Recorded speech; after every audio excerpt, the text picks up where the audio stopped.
There is a relatively new feature that is available called Wi-Fi Sense, and if this is enabled, it will automatically connect you to detected crowdsourced Wi-Fi networks, acquire network information, and provide additional information to networks that require it.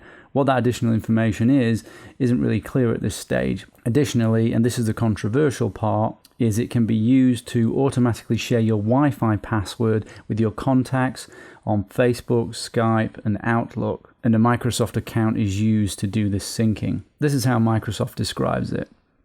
When you share Wi-Fi network access with Facebook friends, Outlook.com contacts, or Skype contacts, they'll be connected to the password-protected Wi-Fi networks that you choose to share and get internet access when they're in range of the networks, if they use Wi-Fi Sense. Likewise, you'll be connected to Wi-Fi networks that they share for internet access too. Remember, you don't get to see Wi-Fi network passwords, and you both get internet access only. They won't have access to other computers, devices, or files stored on your home network, and you won't have access to those things on their network.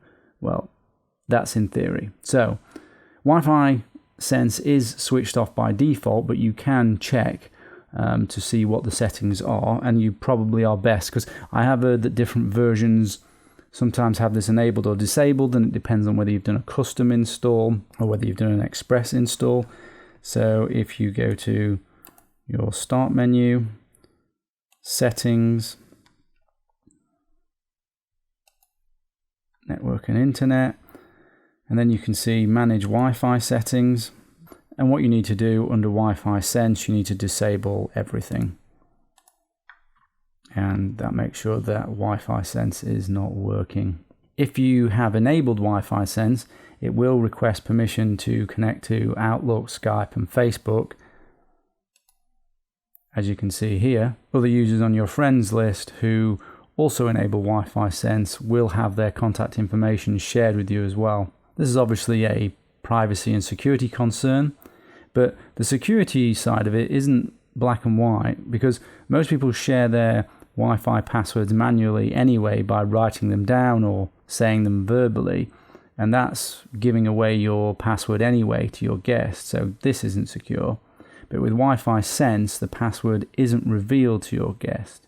But actually the best way to have guests, if you want guests on your network, is to isolate and create a guest network on a separate VLAN, so your guest never gets access to your network, or the network that you use, and they don't know your password. And we'll discuss more on that later. Another scary prospect is Microsoft, and in fact any other company that will start to do this sort of thing where they collect Wi-Fi passwords. They will amass a huge database of Wi-Fi passwords of all the Wi-Fi networks. That becomes a huge target for attack and compromise, and you also have to trust that these companies will secure those passwords and won't do anything untowards with them, and that they have your best interests at heart at all times. So I recommend keeping this turned off and using a guest network instead, which we'll discuss later on.